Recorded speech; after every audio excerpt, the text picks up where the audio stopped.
If we stop making the decision our final aim, then there is a chance for a kind of massification, one of those moments of collective crystallization where a decision suddenly takes hold of beings, completely or only in part. The same thing goes for deciding on actions. By starting from the principle that the action in question should govern the assembly's agenda, we make both vigorous debate and effective action impossible. A large assembly made up of people who don't know each other is obliged to call on action specialists, that is, to abandon action for the sake of its control. On the one hand, people with mandates are by definition hindered in their actions. On the other hand, nothing hinders them from deceiving everyone. There's no ideal form of action. What's essential is that action assume a certain form, that it give rise to a form instead of having one imposed on it. This presupposes a shared political and geographical position, like the sections of the Paris Commune during the French Revolution, as well as the circulation of a shared knowledge. As for deciding on actions, the principle could be as follows.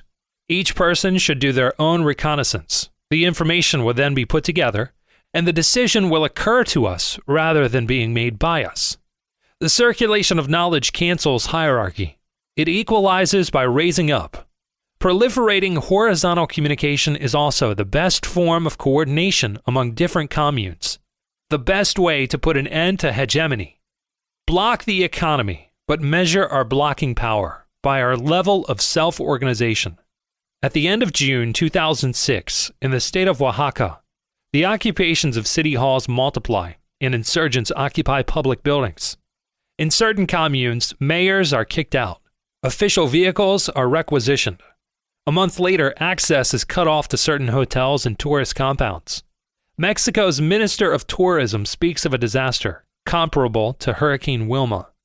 A few years earlier, blockades had become the main form of action of the revolt in Argentina, with different local groups helping each other by blocking this or that major road, and continually threatening, through their joint action, to paralyze the entire country if their demands were not met. For years, such threats have been a powerful lever for railway workers, truck drivers, and electrical and gas supply workers. The movement against the CPE in France did not hesitate to block train stations, ring roads, factories, highways, supermarkets, and even airports. In Rennes, only 300 people were needed to shut down the main access road to the town for hours and cause a 40-kilometer-long traffic jam. Jam everything. This will be the first reflex of all those who rebel against the present order.